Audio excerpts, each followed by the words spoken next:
All right, viewers, welcome to the Bronco Country Roundup. I'm Evan Sanford, joined today by Chase Glorfield, Carter Davis, and Chris Van Sickle. Welcome all. We have a victory against the Hawaii Rainbow Warriors to celebrate. Yay! Nothing better than getting off the island with a dub. And Chase, I think you mentioned it last week. Weird things happen on the island, and it was a Every weird single time. every time. And we're going to recap that today. But today we're going to start with a little bit of not a recruiting update per se, but we have a commit who is performing very, very well that we thought we'd share with you, or we'd share with you that story. And then kind of review that we have a contest going on. Chris will break that down. We'll recap the Hawaii game, and then we're going to finish today with a little spirited discussion on the defense. That seems to be all anyone is talking about, and therefore we are too, because that's what we're here for, is to talk. So, Chase, tell us how Gavin Packer is doing. Guys, I think he's probably the most underrated recruit we have. I know he's got a pretty good ranking, but if you look at what he's doing up at Skyview High School in Vancouver, Washington, it's crazy. He's their offense. He started at quarterback a couple weeks ago because their quarterback was injured, and honestly, like, putting your best athlete back there is not a bad option if you're looking for something. And then this last week they beat, I think it was the number 9 ranked team in Washington. They beat Richland, 24-14. Oh no, not Richland. Yeah, he had all 3 touchdowns for Skyview, including, I think Chris described it like this ridiculous one-handed catch. Like, just go look at his highlights. This guy is going to be a nightmare coming out of the slot. When linebackers are trying to cover him at Boise State or you get a nickel on him, he is a matchup nightmare for defense. I can't wait to see what he can do. He's good enough to, depending on situation, I could see him playing as a true freshman. Like, he's good. It's a lot of fun to watch. So, little something to brighten your day. Go check out some Gavin Packer Skyview High School highlights and sit back and enjoy.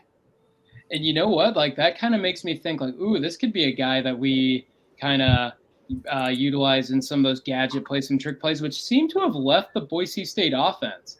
I can't remember the last time I saw a Boise State trick play, which actually challenge viewers. If you can remember the last Boise State trick play, put in the comments. How did it go? Because I kind of missed that. I can't remember. Yeah, between him and Quentin Brown, we got getting some undersized but really talented receivers coming with this crop of recruits. So, yeah, I am really looking forward to seeing them play. The future is bright for Bronco Nation. So now, real quick, Chris, gonna toss it over to you because we have an ongoing contest for use of a better word. Raffle sweepstakes. We do. Yeah. Sweepstakes. I like it. Sweepstakes. Yeah. There we go. We have an ongoing sweepstakes. So, Chris, tell us a little bit more about that. It's going really well, guys. We did a promo for it last week. If you missed that, we are going to be giving away some tickets to the Boise State versus San Diego State game. It's a Friday night game. Should be great. We will have the drawing for that October 29th. It'll come out. So to be eligible, you got to do 2 things. You got to be a subscriber to our YouTube channel, which so far we've gained over 20 subscribers. So that's a great start. Love that.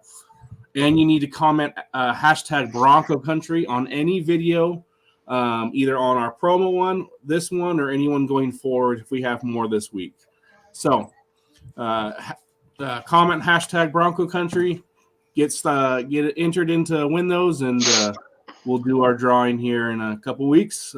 Get you out in the stands. This is really an opportunity to see greatness. You know, we only have a couple more games to see Ashton Genty on the blue, and it's really something special. So I hope you take a chance, go subscribe, comment, and we'll see who wins them. And just keep in mind, if you have already commented, that has been recorded. So, I mean, by all means, comment again. You know, it's not like we put like two of 2 entries in the hat or Yeah. anything. But like, by all means, you can comment again. But if you've already done it, then you're set. Just comment because you like us. Yeah. Or don't like us. We like to hear Either those way, too. either way. Tell us all of our flaws in the comments. Everything We you don't kind of like need about us. a channel troll. So if there's anyone who can fill that role, hit us up. Just comment. Tell us how much we suck. A comment's a comment, y'all. So Yeah, Yeah. I've been feeling too high lately. I need to be brought down by somebody I don't know. You need to be humbled. You Yeah, guys are you too call nice. yourself a king of something. So yes, kind of. yeah, actually. yeah. I need to be called a jester. Exactly. Somebody needs to break me down a peg or two. Oh my goodness. All right. Well, without further ado, let's talk about a weird game that was really late and made me really tired for like all of Sunday. And that is our 28-7 victory over the Hawaii Rainbow Warriors. So I'm gonna go around the horn. Carter, I'm actually gonna start with you. Tell me like, well, you're good, bad, ugly, or actually, if you want to start with the good, let's go ahead. Well, yeah, I'll go good, bad, ugly. I'll just go down the line here. It won't be much. I mean, good is I love the team spirit, just the fight. I was getting very, very upsetty feelings, and the defense stood tall, even though I was swearing at them most of the night. That was the good. It's just the fight. The bad, I think, I'm gonna say the bad was the play calling. How many times did Dirk Cutter do an inside zone from a shotgun formation with Genty into an 8-9 man box? I mean, it was just ridiculous. I saw somebody on Twitter saying maybe we're trying to save the playbook for UNLV. It's like, I guess if you want to go with that logic, but we were up by 6 going into the fourth quarter. By Dirk will tell halftime, you- what's that? Dirk Carter will tell you that his objective is to win the fill in the blank game. Running up the middle wasn't winning the goddamn game. Well, I'm agreeing with you. It's 200 yards rushing. I mean, I guess, but like if you wouldn't have told me that and I watched the game, I would not have thought Ashton Genty had that much. The offense just looked dead until the fourth quarter. I don't know why, but to me it seemed like the play calling. So I think that was the bad.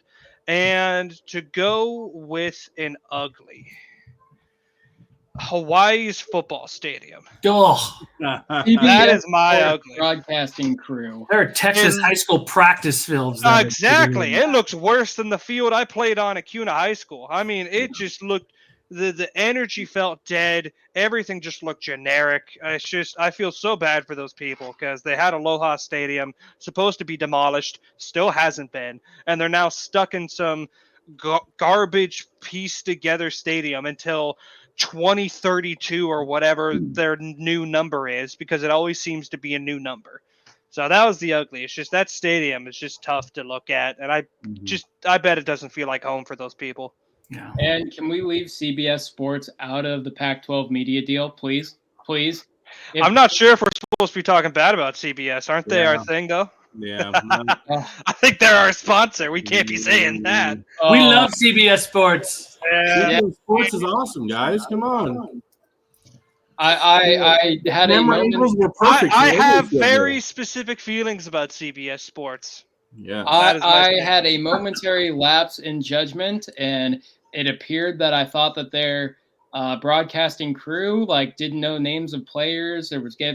But no, that was all wrong. You meant Fox Sports, I think, right? Of course. Peacock. Of You course, meant, Fox Sports. Peacock. Yeah. Yeah, Good call. yeah, totally. Anybody but the beloved CBS. Yeah, don't kill us, Daddy CBS. Yeah, so that was my good, bad, ugly. Is that? All right. Well, actually, you know what? I'll jump on the play calling because that was frustrating me as well. The inside zone. Now, granted, once attrition set in on that defensive line, that's when we started seeing the 6-7 yard runs, which was great, and you have to be patient with that. But would go off tackle maybe once, do something slightly different. Getting Ashton Genty in space is lethal. You don't have to do it a million times. You don't have to give up on what you're already doing. But it just as a Seahawk fan, I was very triggered because for the last like 90 years, I've just watched the Seahawks run the ball on first down, run the ball on second down, pass it on third and long, and then punt it. And that's it. And it was just like, oh my goodness, we're just gonna do the same thing over and over and over again. Like, So that was frustrating. Oh, we have a visitor. Hey. Hi. Hey, My buddy. This is hello. he Can we said get a go go Broncos. Broncos? Say it again. Say go Broncos. He said it. No, I swear. I heard it. I heard heard it. it. We got to go All right. Broncos. And what's his name? Grayson. This is Grayson, my little future middle linebacker. He eats like There we a go. a Look nose tackle, runs like a defensive back. So What a champion. Well, and viewers, like this is real recruiting inside information. You're looking at a future Bronco middle He's a linebacker. 5-star, I think. Five-star from Look at that big man. Yeah. Snacks are life. Max would love. He gets There it. we go. Oh, We got the next My Leighton Vander Esch right there. exactly. All right. Yes. Well, which speaking of former middle linebackers, did you guys see that Darren Lee is like personally like escorting Ashton Genty? How cool is As a that? policeman, yeah. That is so freaking sweet. Rocking a sick cop stash too while he's at it. Like, that's, All right, Chris, let's go ahead. What are some of your good, bad uglies? Like, if you have anything that's bugging you about the Hawaii game, get it out. Well, I'll start with the ugly just to change it up.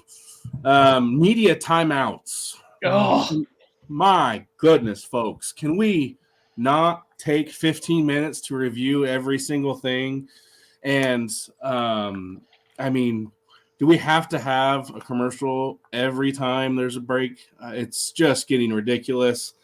I think this 2-minute timeout, that's not 2-minute warning. We don't want to say sound threatening or anything.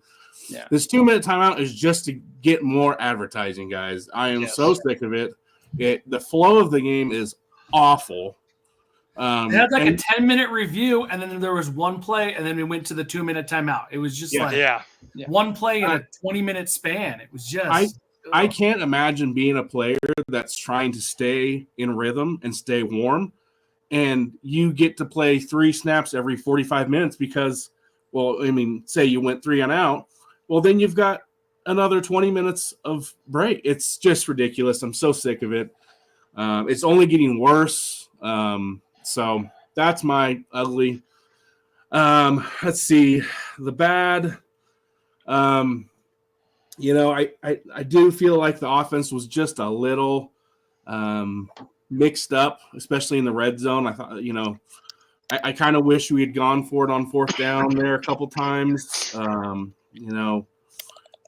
No risk it, no biscuit, I believe is what the old Bruce Arians saying. I like a touchdown a lot more than a field goal, and quite frankly, giving the ball on the 3-yard line if you don't get it isn't all that much risk, if you ask me. Yeah. So, red zone offense. I'll be more specific. Red zone offense I thought could have been a little bit better. And the good, I'm gonna piss some people off here. The defense. How about that? What are you gonna say to me? The pass rush. I like the pass rush a lot. Yeah. I liked some of the blitzes Chenander brought. I liked some of the creativity. We're going to talk more about that, and I got other stuff to say about that too. So it's not all just butterflies and rainbows here about the defense. But can we give them a little love here? I mean, they're leading the nation in sacks. But I'll leave that at that because we got more to talk about there. That's my good, bad, and ugly. all right, Chase, round us off. All right, I'm going to go with good first. First of all, I want to give a big shout out to Spencer Danielson. I don't know if you guys saw the KTVB special last night. Him and his wife are expecting another baby in March. So congrats to them. But my good is going to be Austin Bolt. Touchdown 2 games in a row. He also scored the 2-point conversion against Hawaii. He's kind of had a lot of things going against him. That serious leg injury his first season and kind of gotten lost in the wash a little bit. Really hasn't come into his own. But these last couple games, he's doing a lot more. And it's good to see a local kid, someone who's got a lot of talent, be able to have some success. So my good is going to be Austin Bolt, kind of finding a groove and a spot on this offense. Love that kid. He's a kid, not a kid anymore. I love that guy. He's an awesome dude. You can go play basketball for Boise State too, I've heard. I saw him play basketball in the state championship game when he was at Bora, and homie can get buckets. Let me tell you. Yeah. I've heard he could be a dunk contest champion, is what I've been told. He's an athlete for sure. Hot. So, anyways, go ahead. Sorry. My bad. The TV timeouts, the stoppage, man, it's 12:30 in the morning over here, and I'm just kind of going to echo what Chris said. I don't want to say too much more because it's like in college football, we're chasing money. That's why all this conference realignment stuff happens. That's why all these breaks in the games happen, and it's just who's taking the brunt of that? The athletes who have to travel from Penn State to Los Angeles for a conference game, and then people who sit at home until 1 a.m. trying to finish a football game. Right? It's people who are paying your bills are the ones that are taking the brunt of it. That's my bad. The ugly. Well, I want to. Weird stuff happens in Hawaii at the football scene. We talked about that. I do want to say referee Gregory Rattler Jr. He's the one that kind of was injured and was ambulanced off the field. I hope he's okay. That was scary. You could see he was crying. That was really upsetting to him. But the ugly is just whatever mojo or vibes that happened at Hawaii at that stadium. Yeah. The ghost of June Jones or the ghost of Aloha Stadium. I don't know what it is, but funky stuff happens there, and you're always happy to come out of there with a win no matter what it looks like. It certainly felt like the flattest game that I've seen of the season. For sure. Absolutely. For sure. But to jump on your point about the commercialization of college football, that is something that has really grinded my gears a bit.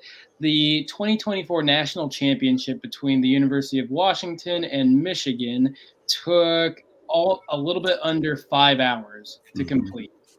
Like, think about that. Like, I mean, we all watched it, but that is a disgusting amount of breaks, pauses.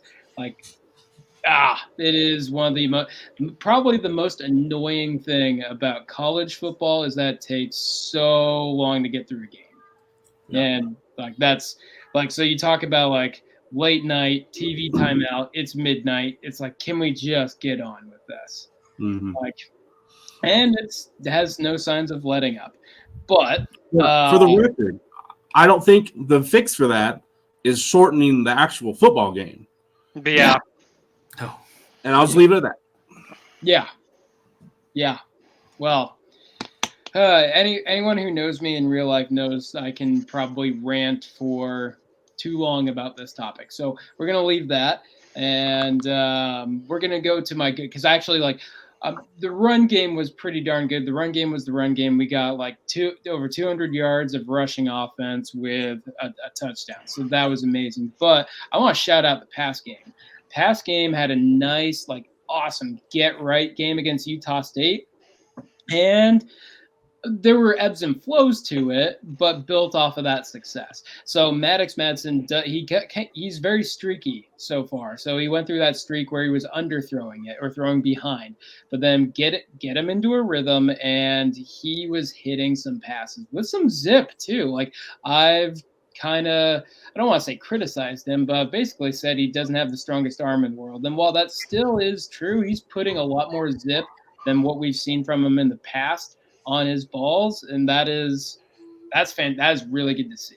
So passing game actually looked pretty darn good. And Evan, I will say, if you don't mind me interrupting you, that last pass of his on 4th down to Bolt was his best play of the season. You actually just go to Caples in the flat to get that first down, but Caples was pretty well covered. He didn't panic. He didn't try to force it.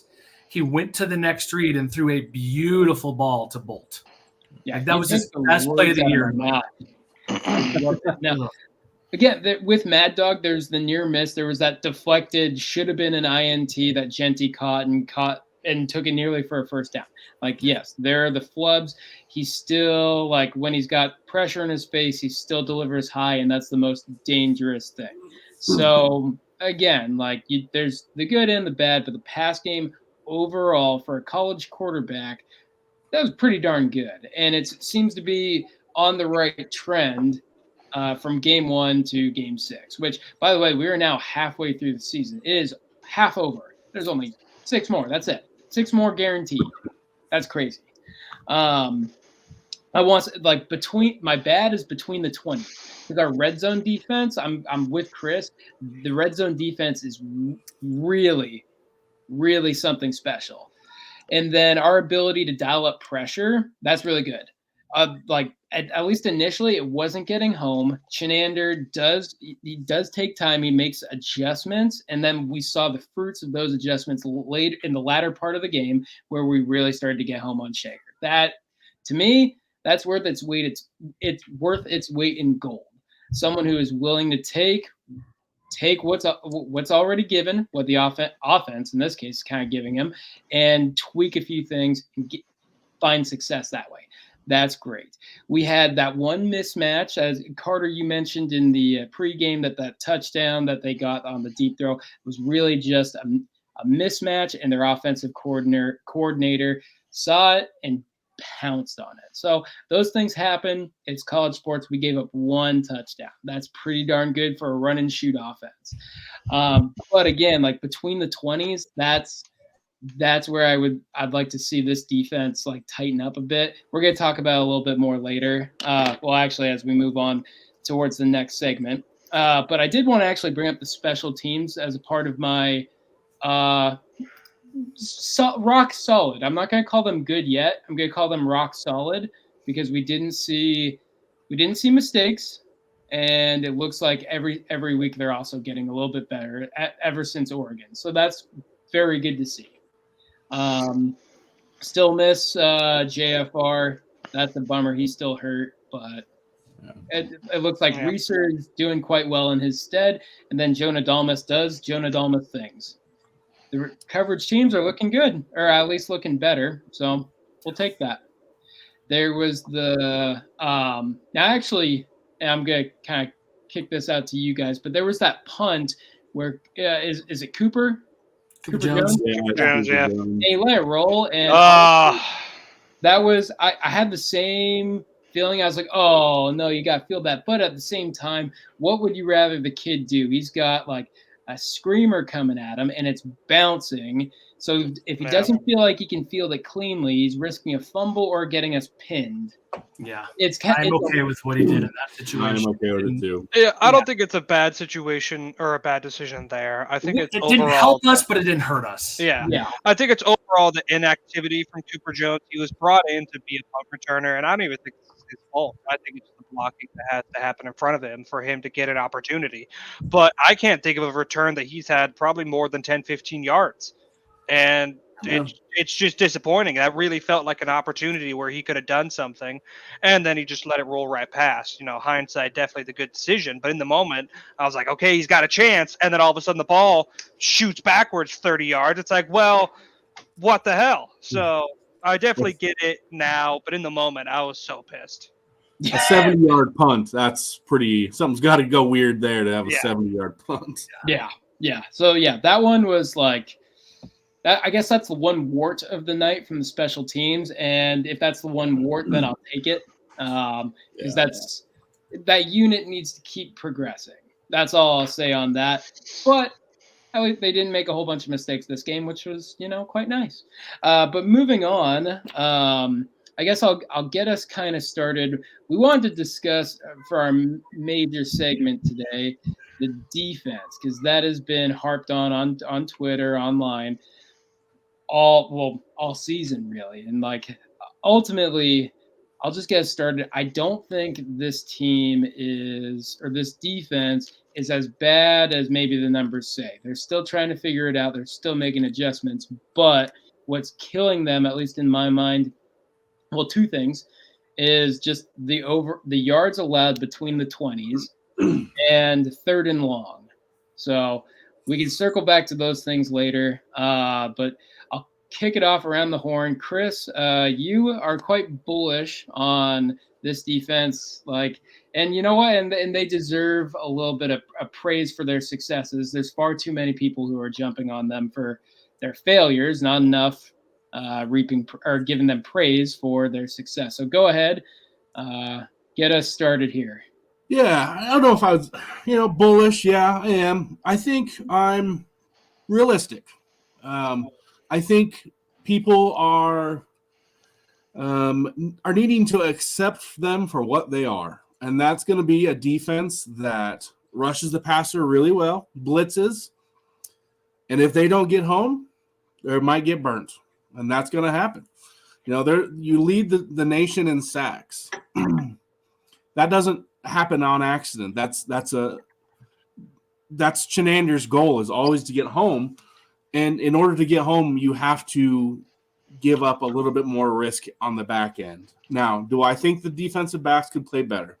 Always. None of us could go do what they do, and I don't think anyone's saying they could, but it's a really tough job when you blitz and you leave a corner or a safety in either a zone or a one-on-one situation.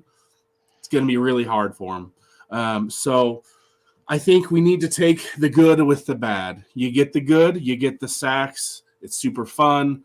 Jaden Virgin Morgan, dude, shout out. I love that kid preseason. He didn't exactly have the hot start I expected, but this was a huge game for him. And with the good, you get the bad, and that's going to be some big gains. The third down defense, that is the most frustrating part to me. But I will leave that for someone else to talk about. All right, Carter, go ahead. Give it. Do you have any rants? Do you have anything for us? I will talk about the third down defense because the third down defense is ranked 119th in the country. Yeah. With a .464 percentage rate. The teams are almost 50% to get the first down on third down, and it's disgusting to watch. But I think Chris is right. I truly don't think there is anything to do about this defense anymore. Mm-hmm. There's just nothing there's nothing to be done because the secondary has been a problem for last 3-4 years, Mm-hmm. if they've more, as far as I know. And I just don't think it's fixable anymore. I think it would require a whole player purge, a whole coach purge to really reset it. I don't know what it is with Boise State, but our secondary just doesn't work. And I think for this season, it's Chenander and his blitzes. Now, I'm not saying that's a bad thing because I love leading the nation in sacks. But as Chris said, you have to take the good with the bad. And the bad is you leave a wounded secondary open to attack. Mm-hmm. And so and I think that's a strategical risk that Chenander is taking. And so far, it's been working. But, I mean, when you face a team like UNLV, who is better in the past, probably has a better offensive line than Hawaii, how much is that going to work? But on the flip side, the secondary was better with Washington State. So it's kind of ebbs and flows. But overall, my point is the defense isn't going to get better. I don't think it is. I think this is the defense we're stuck with the rest of the season. At this point, Chenander's rolling with what he's got, and he's got an elite pass rush and a weakened secondary. And I think he's going to place all his money on the pass rush in the hopes that the secondary doesn't hit, because that's all we got. I mean, yeah, we got good linebackers, but not good for coverage. Andrew Simpson was one that gave up a third and I think 12 off of a high drag route. He's just not fast enough for those receivers, and so that's the ebb and flow.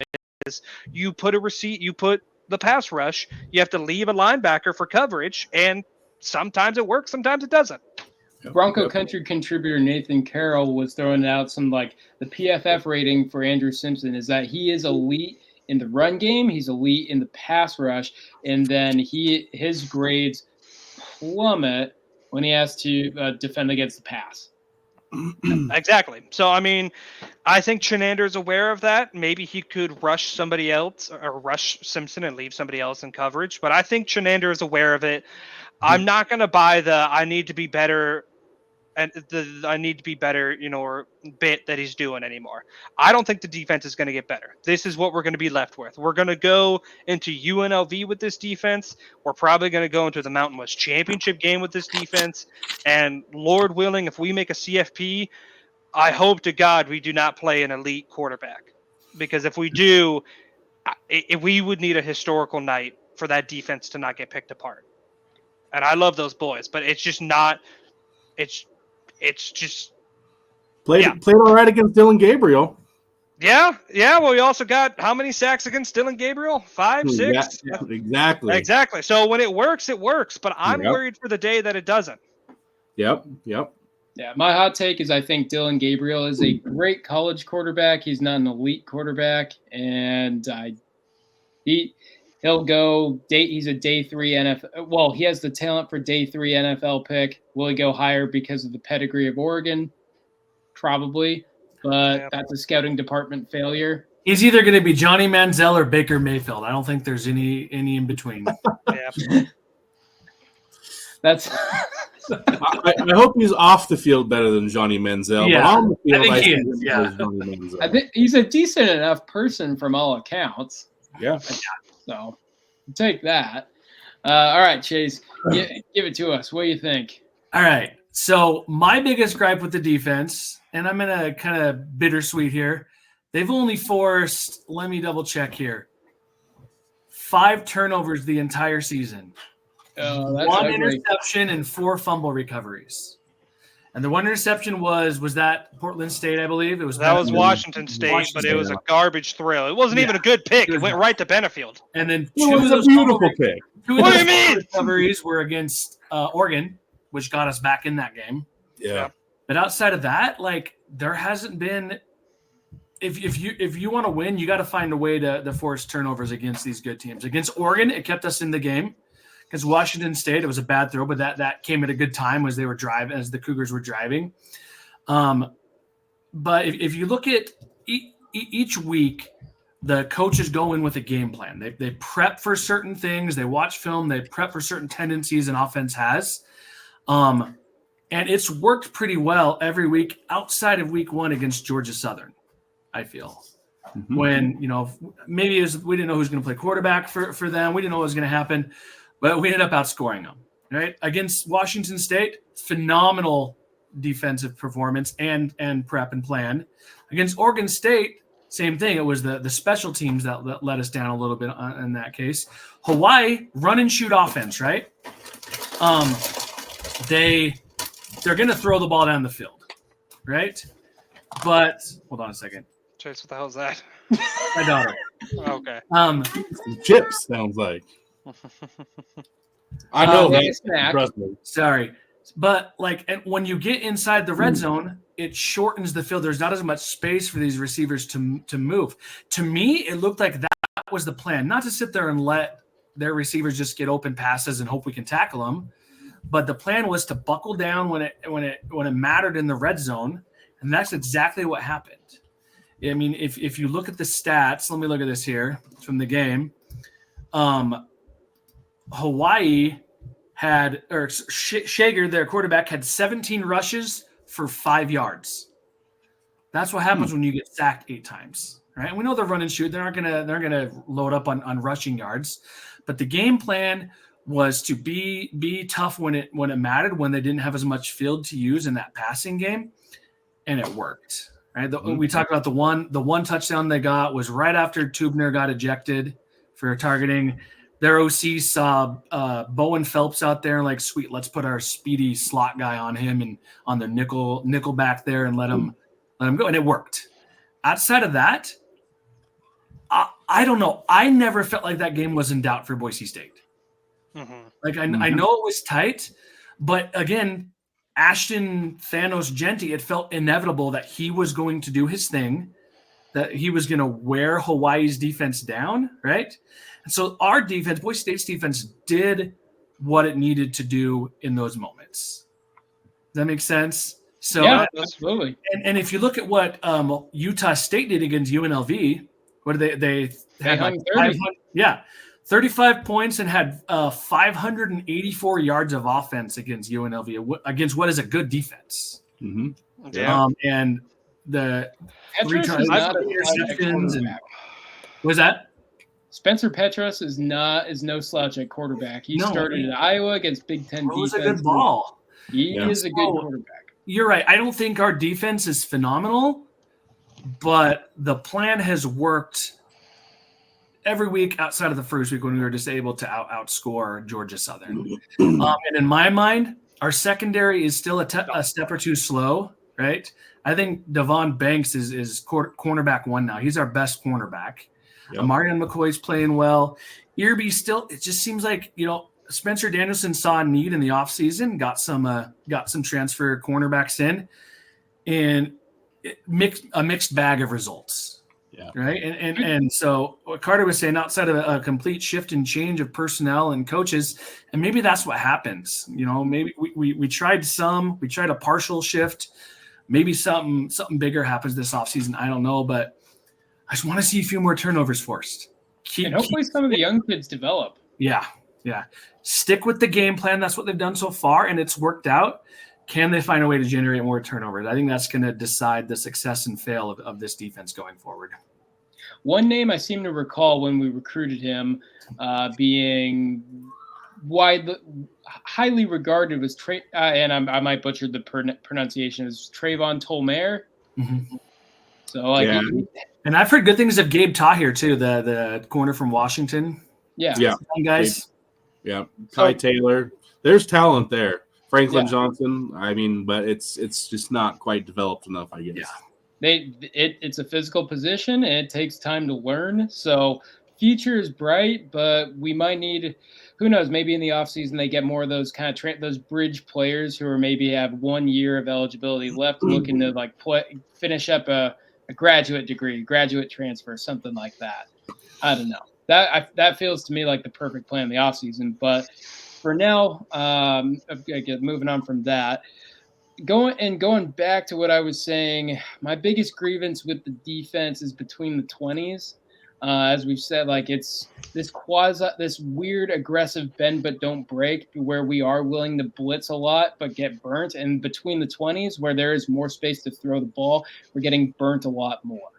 The 3rd and long, what absolutely kills me, and it makes me want to scream at the TV, is when we give the wide receivers a ton of space, and we only rush 3. I never want to see them rush 3 ever again, unless it's a Hail Mary situation. Just don't.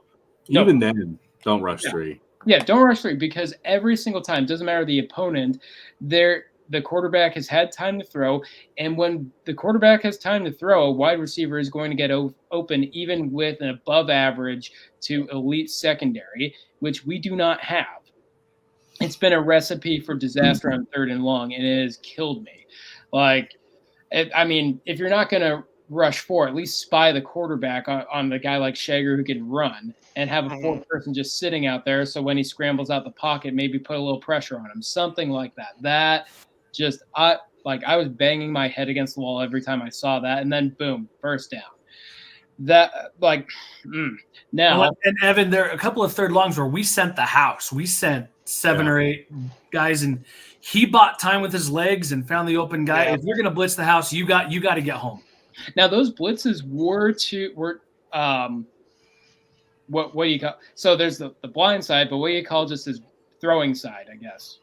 Yeah, I don't know. They're right or in his face. That's when I coached. We just called it the kitchen sink. We would just send everyone, and then you hope you get to him before he gets rid of the ball. And he bought time and converted a few 3rds down with that. And that's as much pressure as we put on him on some of those key moments. He's good. He bought time. Yeah. Well, the point I want to make is he wasn't able to buy time when the pressure was coming from the blind side rather than in his face, which well-timed calls by Chinander there for sure. Too. Long day at work. I couldn't remember what a blitz in his face was called. That's how you know this isn't what we do for our main jobs. Well, if anybody knows what that's called, please comment and let us know. I thought it was called the front side. I don't know. Yeah. Now, the plus side of that, and just the point of this whole debate, is Eric Chinander has been willing to make adjustments, tweak his scheme, and instead of sending guys right in Shager's face, he went from the attacked his blind side, attacked the left tackle, overloaded that side with the nickel corner. Shea Oladipo got or was it Robinson? Anyway, one of those. Shea got a beautiful sack, and then we got home with Jaden Virgin Morgan. What was it? He got 2 or 2.5. 3? What was that? 2.5. That was beautiful. So, like, again, on one side, they're giving up way too many yards in between the 20. On the other side of that, their red zone defense is good. We can blitz the quarterback a ton. I agree with what you guys said. Like, we're going to have to live with that a little bit. But me personally, I would like to see them do better in between the 20s. And I think they can do that if they stop giving so much space on 3rd and long and actually at least rush 4 on 3rd and long. But that's been my grievance. Bronco Nation, let us know what your grievances are and what you think they could actually do. Not that we're professionals. We are not the experts, but not like the YouTube channel, not the expert. He's actually really cool. So like go check him out. I did not mean to accidentally reference him, but anyways, good content there. But anyways, that brings us to the end of another Bronco Country Roundup. Unless, gentlemen, are there any final thoughts? Comment # Bronco Country. Do that. Follow us. Do it. Yep. Do it. We love our comments. I try my best to reply back to all of them. So does Evan. And so comment. We love that stuff. If you leave a good enough comment, maybe we can read it on the podcast. Yeah, and please tell us what you think. Tell us what you think about the defense. Tell us what you think about the first half of this season. I'll give a little teaser. Next week's episode is going to be an interesting one. It is the bye week one, but we're going to give away some awards. It's going to be like an Oscars. Yeah. Roundup East. Oh, no. Yeah. Oh no. Yeah. We'll come up with a better name for that. We'll figure something out. Anyways, we want good Will night, Smith Bronco. and walk up and smack him. Oh no. We could do something like that. I mean, Oh, it'd maybe. be interesting. Don't take it off the table. All I right. don't know. Well, Bronco Nation for now, and for tonight, I just rolled those words together. Oh boy, here we go. It's time to end. Evan. We flustered Evan real bad here, guys. We have flustered. It is time to end. Thank you so much for watching, and good night and go Broncos.